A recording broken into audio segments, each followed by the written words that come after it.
Hello there, America. Tonight we're diving headfirst into the wacky world of cryptocurrency. Specifically, the SEC has decided to pick a fight with Coinbase, one of the biggest crypto exchanges out there. They're basically saying, hold on, Coinbase, you're acting like a stock exchange, but you're not playing by the rules.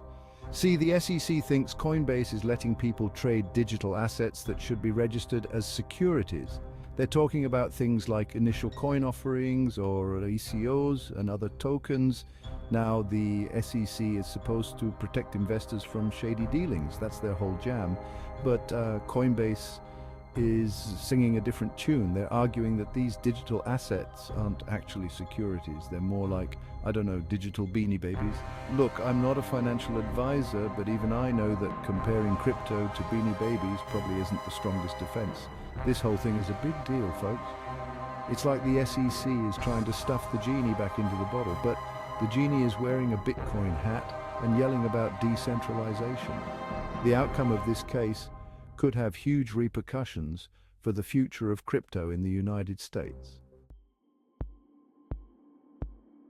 So, how does the SEC determine if something is a security? Well, they whip out this magical document called the Howey Test. It's basically a set of criteria established in 1946 to figure out if something is an investment contract.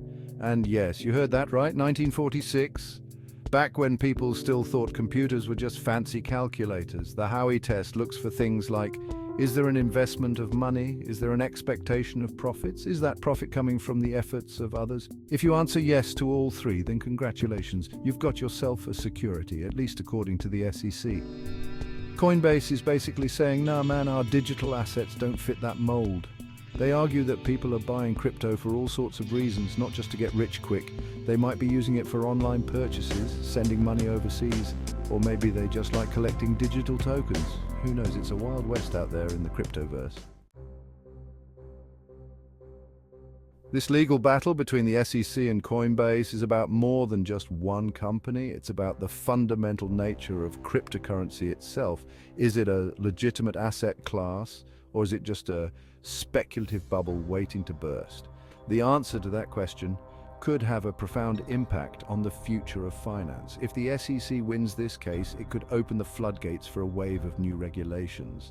Imagine a world where every single cryptocurrency exchange needs to register with the government, where every token sale is scrutinized by lawyers in suits. It would be a bureaucratic nightmare.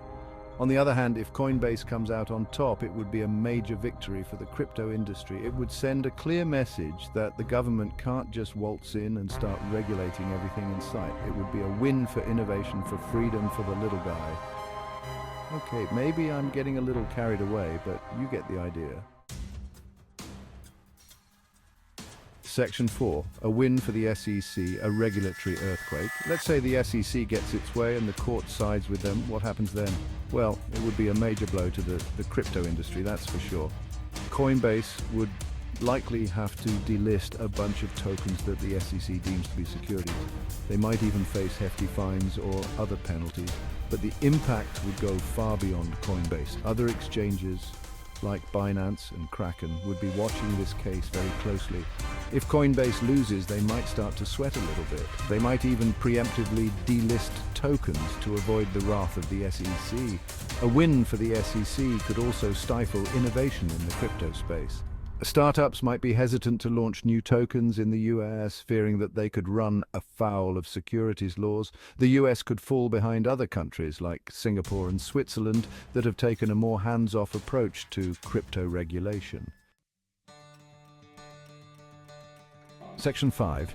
Coinbase victorious, a boon for decentralization. Now, let's imagine a different scenario. Let's say Coinbase wins this case. What would that mean for the crypto world? Well, it would be a huge victory for the idea of decentralization. It would show that the government can't just come in and shut down an entire industry because they don't understand it. A win for Coinbase could lead to more investment in the crypto space. Venture capitalists might feel more comfortable pouring money into crypto startups, knowing that the regulatory landscape is becoming more clear. We could see a new wave of innovation, with developers creating all sorts of exciting new applications for blockchain technology, but it's not all sunshine and rainbows.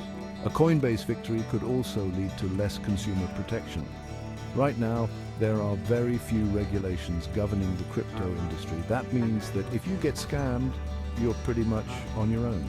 If Coinbase wins, it could be a long time before we see any meaningful consumer protection laws in the crypto space. Section 6, the future of crypto hanging in the balance. The outcome of the SEC's case against Coinbase is still uncertain. It could go either way, but one thing is clear. This case will have a major impact on the future of cryptocurrency. It will determine whether the US embraces this new technology or tries to stifle its growth. The SEC argues that it's just trying to protect investors, and they're right to some extent. The crypto industry is full of scams and rug pulls. But is heavy-handed regulation really the answer? Or will it just drive innovation overseas? Ultimately, it's up to Congress to provide clear guidelines for the crypto industry. But don't hold your breath waiting for that to happen. Congress is about as likely to pass meaningful crypto legislation as they are to solve climate change or fix the national debt. In the meantime, the future of crypto hangs in the balance.